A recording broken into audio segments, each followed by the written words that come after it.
투박하지만 정직하다. 비평을 비평하는 남자 서영석. 그가 바라본 세상. 사설과 칼럼을 통해 오늘을 짚어본다. 서영석의 라디오 비평.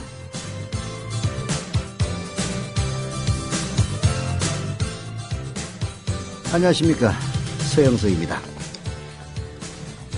전 과거에 안녕하십니까, 서영석입니다 라고 칼럼을 썼는데요. 방송을 하고 나서부터는 글을 안 쓰게 됐습니다. 조만간 글을 좀 써야 될 그럴 사정에 처할 수도 있는데요.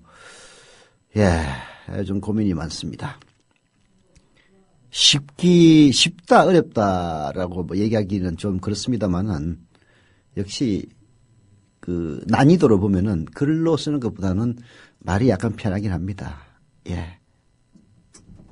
편하게 하는 방송, 서영석의 라디오 비평, 시작합니다.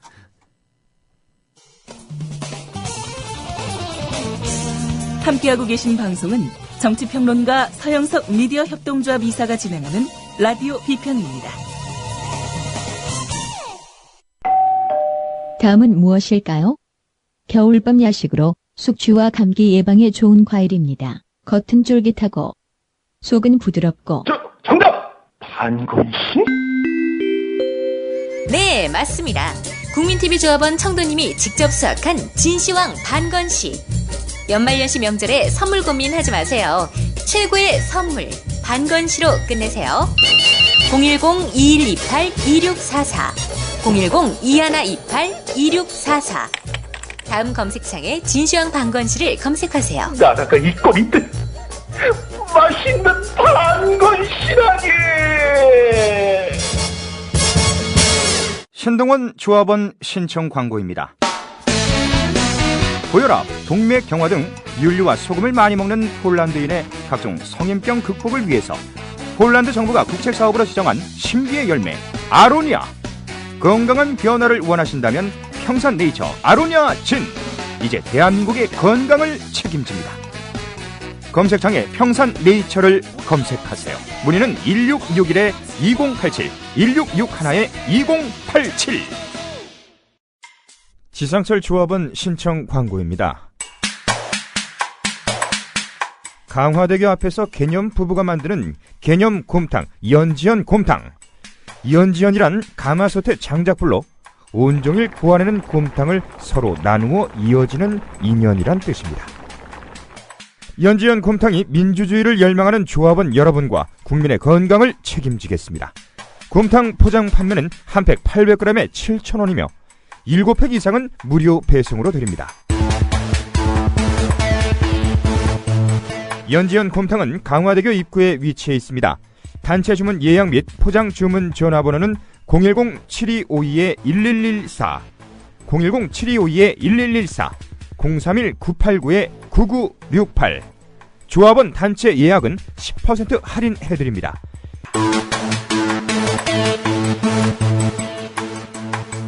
포장 판매 금액의 10%는 국민TV 후원금으로 쓰입니다.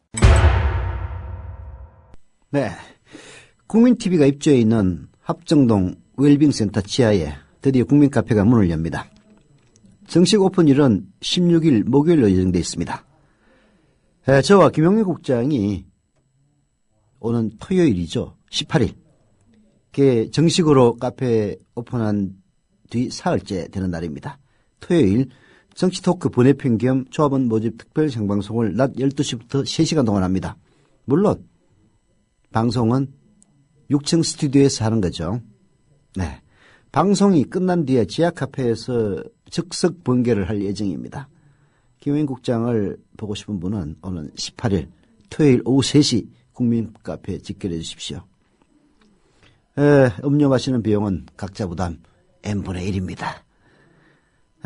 이츠맘, 우리 국민라디오에 광고하는 이츠맘의 정화영 조합원께서 그날 현장에 오셔서 조합원 가입하시는 분은 선착순 15분에게 머그컵을 하나씩 드린다고 합니다.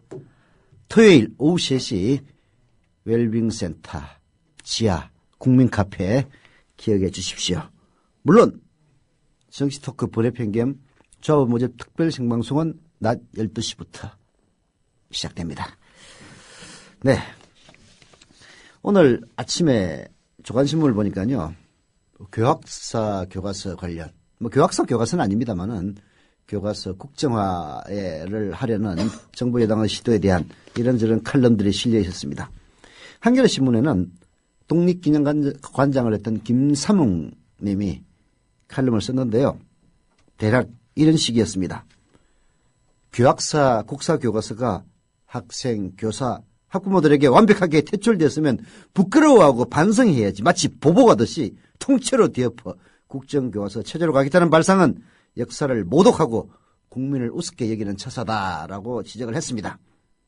관변 학자들과 보수 언론, 정부기관의 총력 지원에도 채택률이 0%인 것은 품질이 떨어진 부실 덩어리인데다가 천일 독재를 미화하고 있기 때문이다라고 진단을 내리더라고요.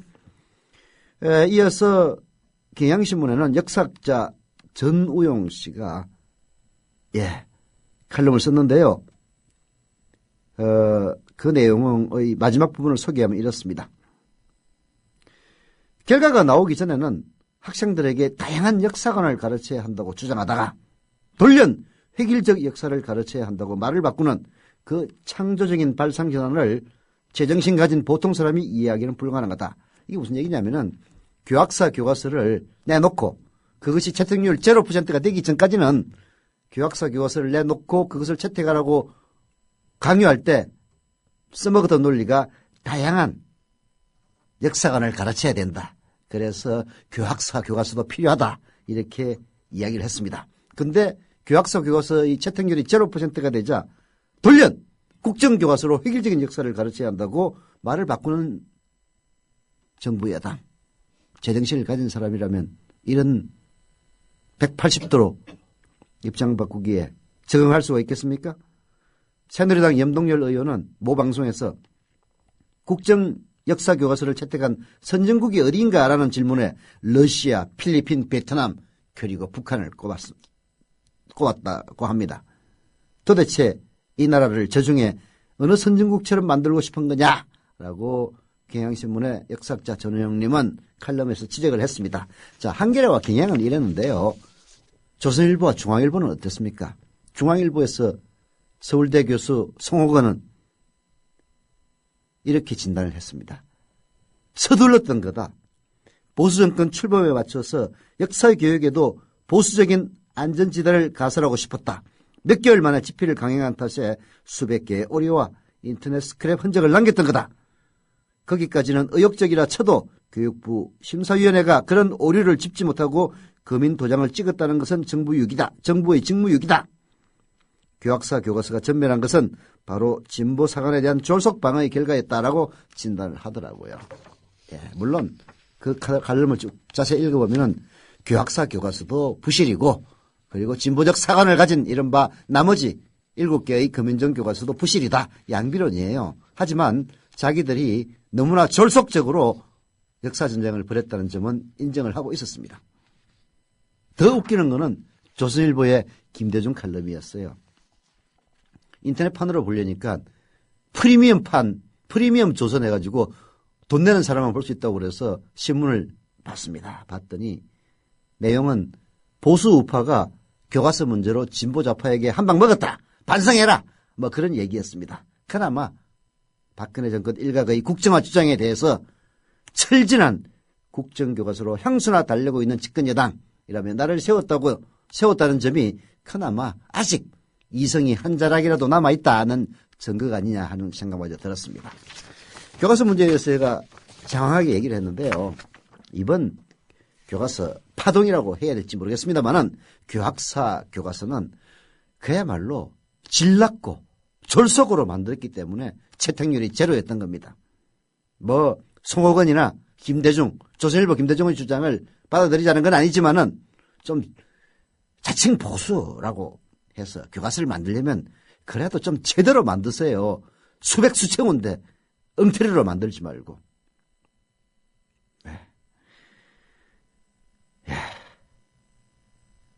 갑자기 머리가 띵해집니다. 교과서 문제를 한참 떠들고 나니까. 화제를 바꿨어요. 지방선거에 대한 한겨레신문 성한용 선임 기자의 야권 전멸할 수 있다. 이런 것을 갑자기 180도로 바꿔서 소개를 해드립니다.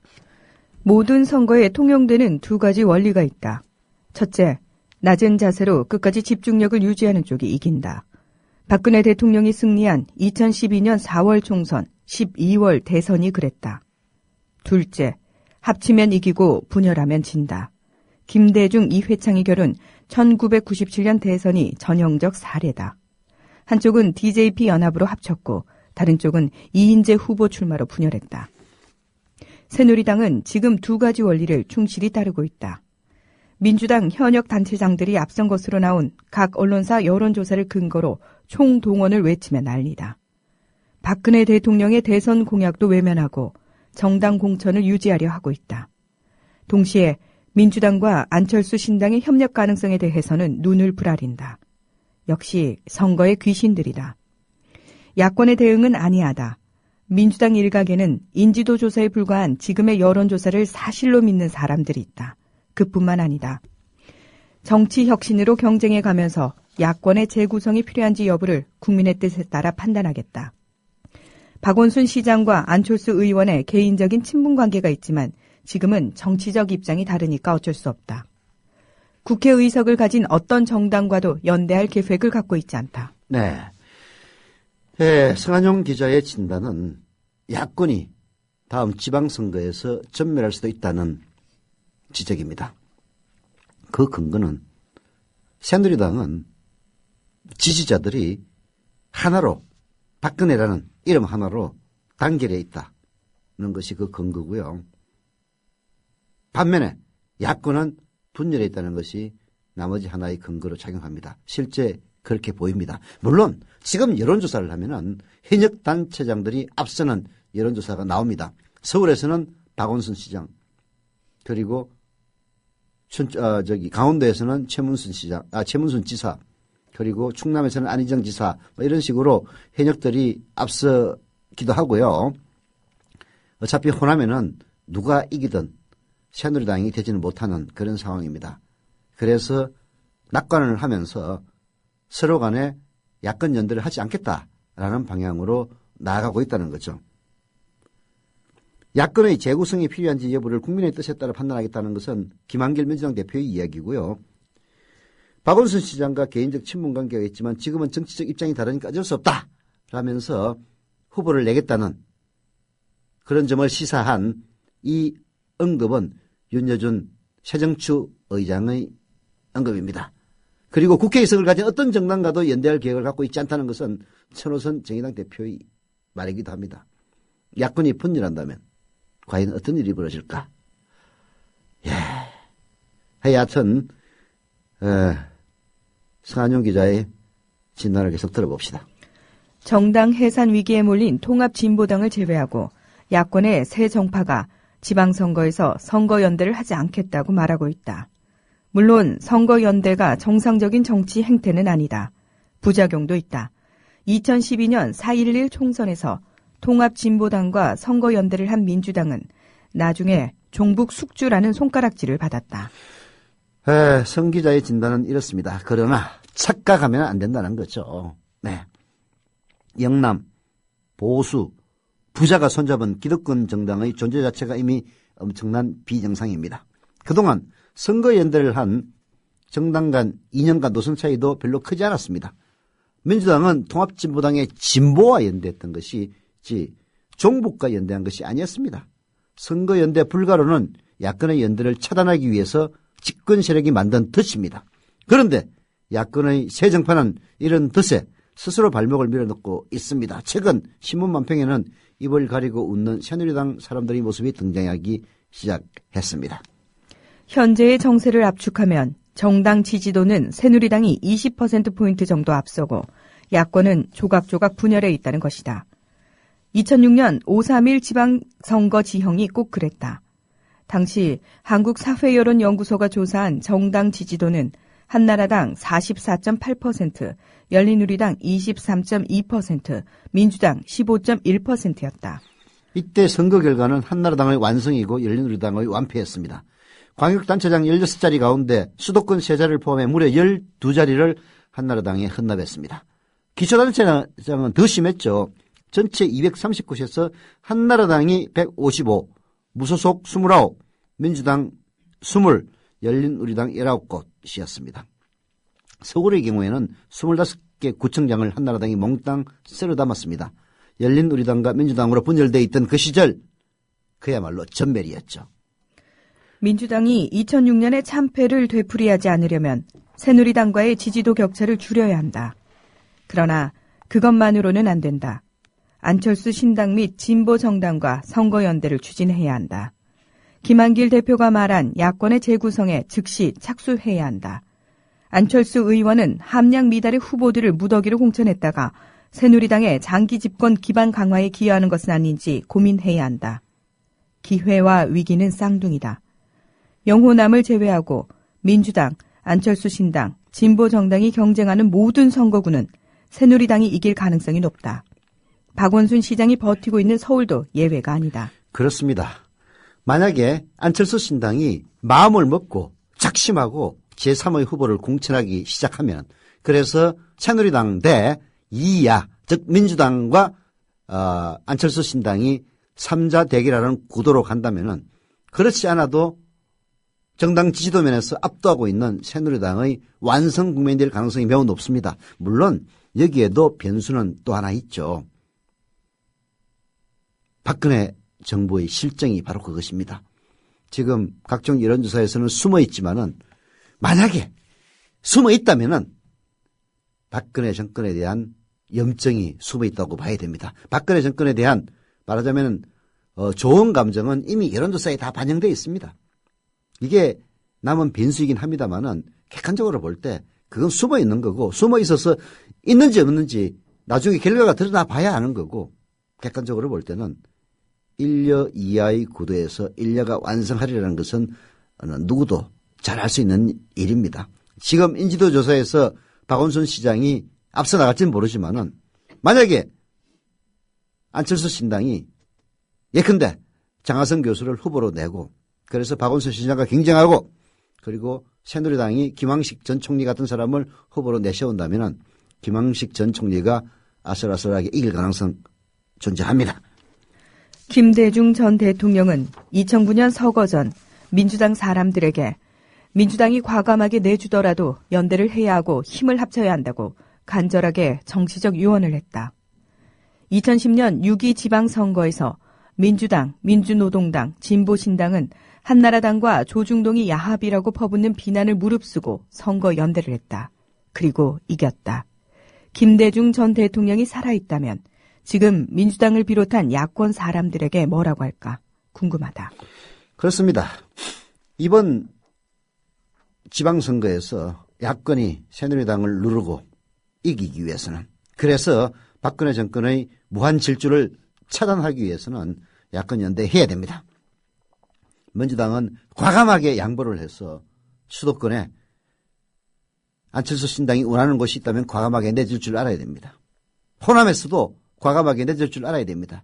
그래야만이 민주당과 안철수 신당의 정치적 연대가 가능하고, 그런 연대가 이루어진다면 진보 세력들도 결국은 연대의 틀 안으로 들어오지 않을 수가 없을 겁니다.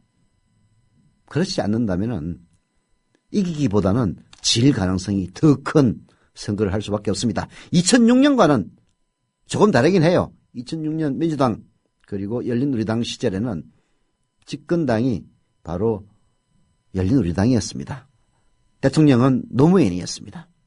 그래서 더 불리했죠. 다만 2013년은 대통령이 박근혜고, 박근혜의 불통, 그리고 공약 위반, 공약 뒤집기, 그리고 부정선거, 이런 여러 가지 재반 요인들이 존재하기 때문에 2006년만큼 절망적 상황은 아니긴 합니다만은, 그러나 분열하면 지고 합치면 이긴다는 진리는 변하지 않습니다. 네. 더불어 행복한 세상. 너와 나의 꿈이 눈앞에. 국민 TV. 게시판에 휴대폰은 T3010님이 휴대폰 쇼핑몰 T3010에서 휴대폰 구매를 통해서 서울 동대문구 장안동에 거주하시는 닉네임 독디자인님께 일구자를 정자하셨다고 써주셨네요. 감사드립니다. 예. 자, 두 번째는 한겨레신문의 사설을 선택했습니다. 대한민국이 언제부터 이렇게 계급사회로 바뀌었는지, 그야말로 기업들도 삼성과 현대 빼놓고는 눈에 띄는 기업들이 없습니다.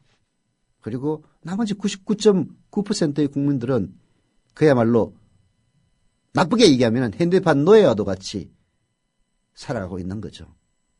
한겨레신문이 사설 지나친 재벌 의존으로 한국 경제의 미래가 없다라는 것은 바로 그런 점을 지적하는 겁니다. 99.9%의 구매력이 제로인 상태에서 대한민국이 어떻게 더 발전할 수가 있겠습니까? 중산층은 붕괴되고 모두가 하층민화하는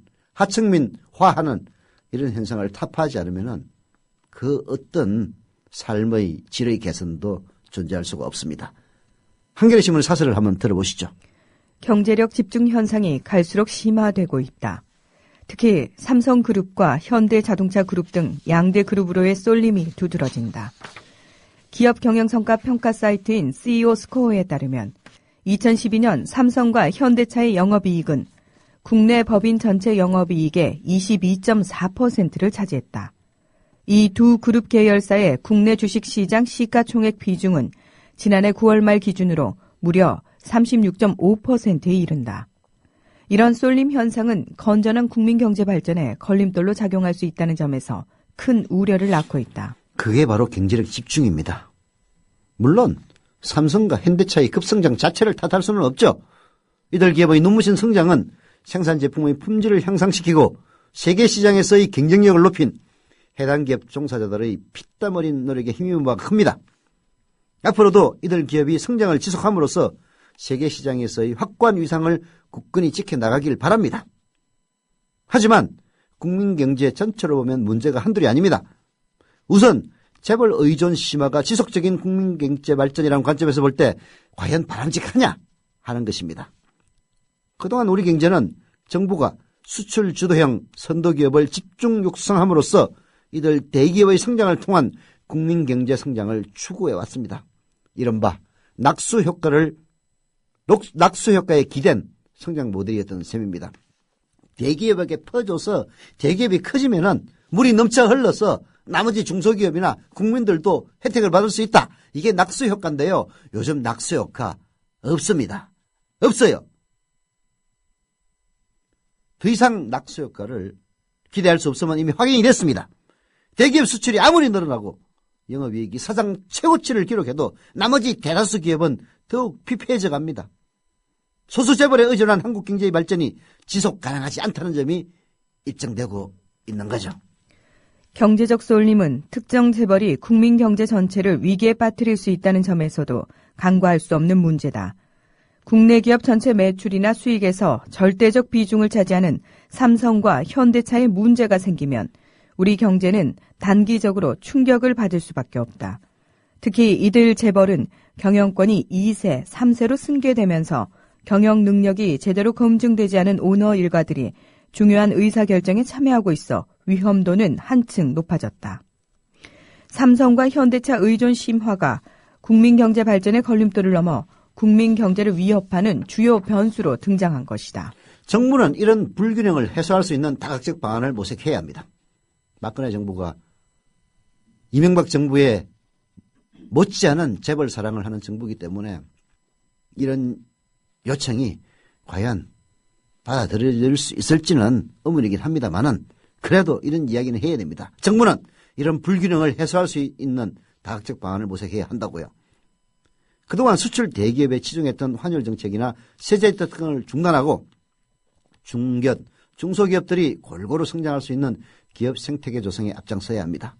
특히 대기업이 하청업체나 협력업체 등의 희생을 딛고 성장하는 약탈적인 경제구조가 더는 작동하지 않도록 하는 게 무엇보다도 중요합니다. 그게 바로 경제민주화입니다. 경제민주화 없이 우리 경제의 발전은 없는 겁니다. 박근혜 정부가 대통령에 당선되기 위해서 경제민주화를 공약하고 대통령이 당선된 뒤에 재벌의 협박에 굴복해서 경제민주화를 폐기하고 있는 이 현실, 그야말로 대한민국의 경제를 나락에 빠뜨리는 행위입니다. 지금 집중될 대로 집중된 현대 그리고 삼성, 더 무엇을 퍼줄 겁니까?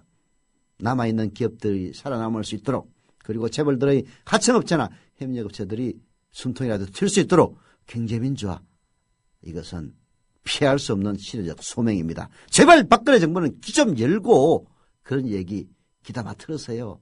나라 온통 말아먹기 전에. 더불어 행복한 세상 국민TV. 광고하겠습니다. 우리라이프 상조 광고입니다.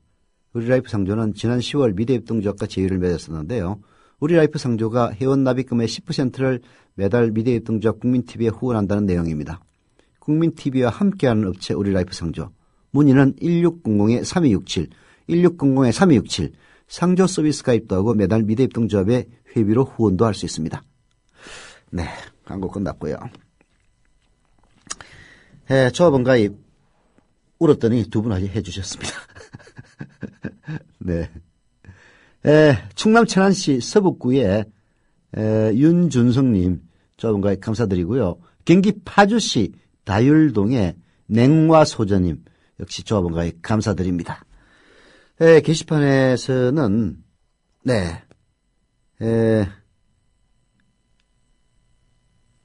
내가 좋아님이 금방 정자했다 라면서 다시 힘을 내보자 라고 써주셨네요. 감사드립니다. 그리고 오늘 조합원 가입이 저조한 것은 어제 정봉주의 전국구가 제방된 탓도 있을 겁니다. 피난들이 죄다더군요.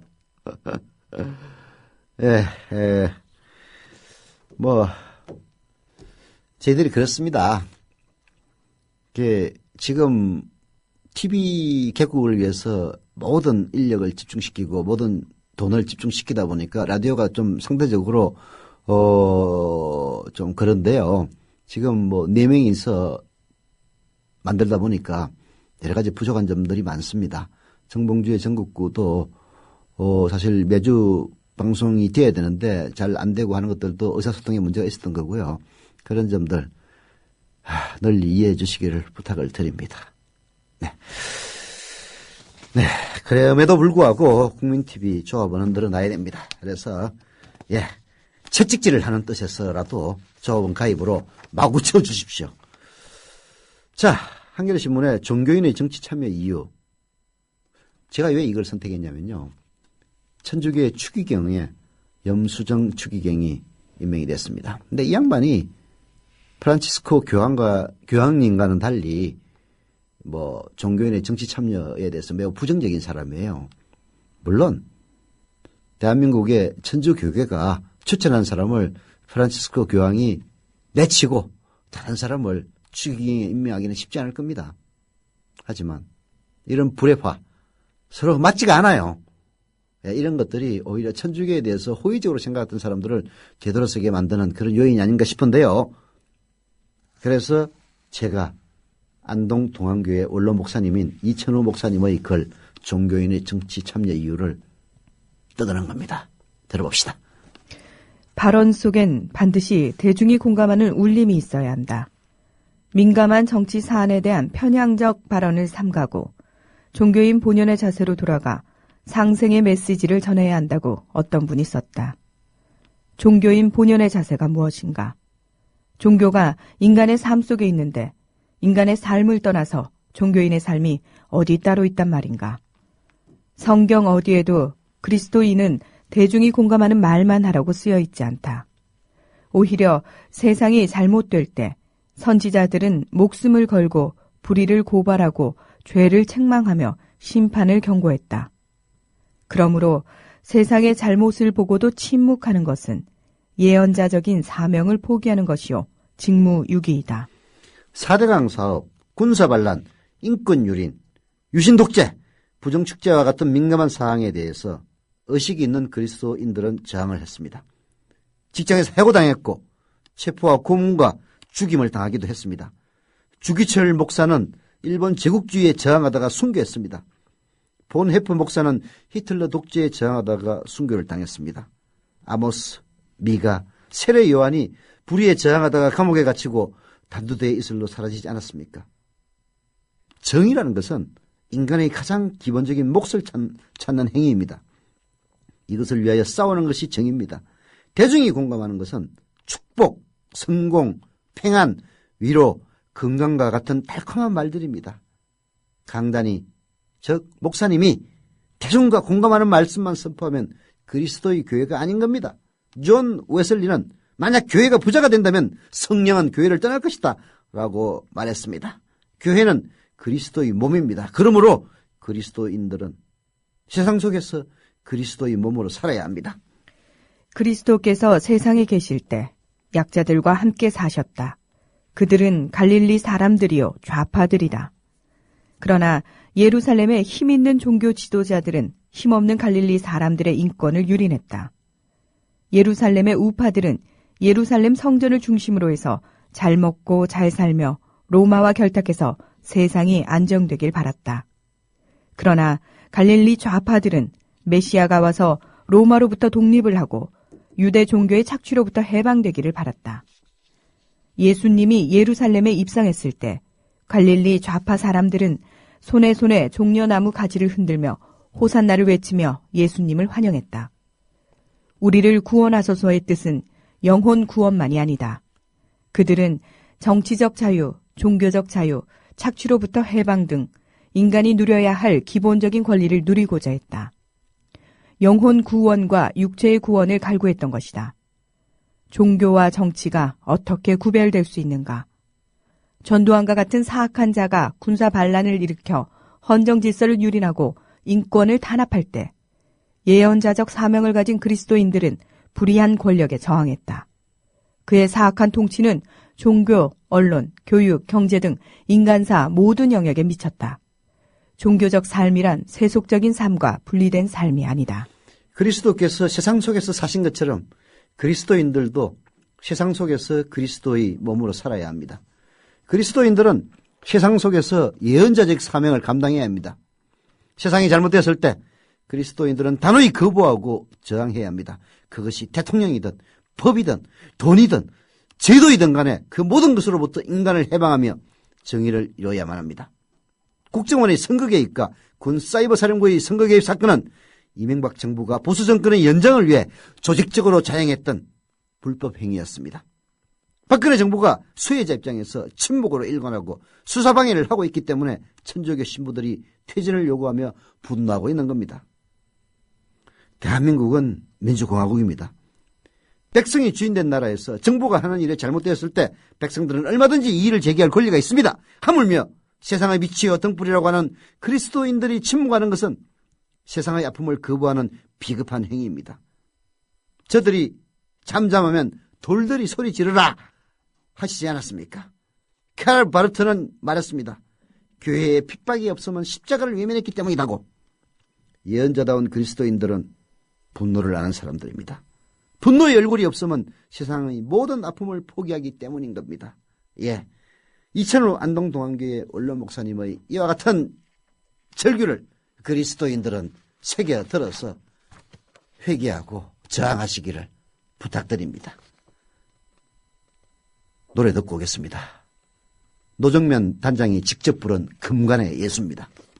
저도 우리 그 동아투이 선배를 비롯한 오랜 해직 시대를 겪어낸 선배들이 즐겨 부르셨던 노래여서 부르고 싶습니다.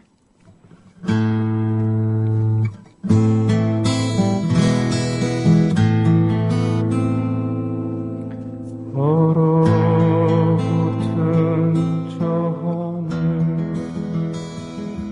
얼어붙은 저 벌카 태양도 비추리로 아 캄캄한 저 본욕의 거리 어디에서 왔나 얼굴 여윈 사람들 무얼 찾아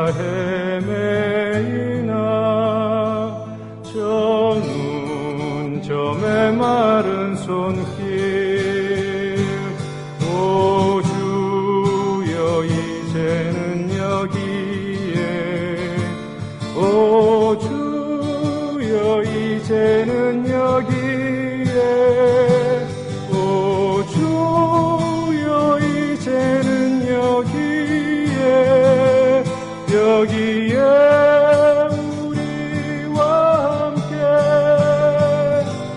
오 주여 이제는 여기에 오 주여 이제는 여기에 오 주여 이제는 여기에 우리와 함께 하소서.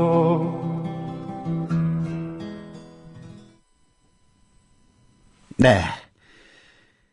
저희 호소에 응답해 주셔서 네 분이 더 가입하셨습니다. 네. 소개해드립니다.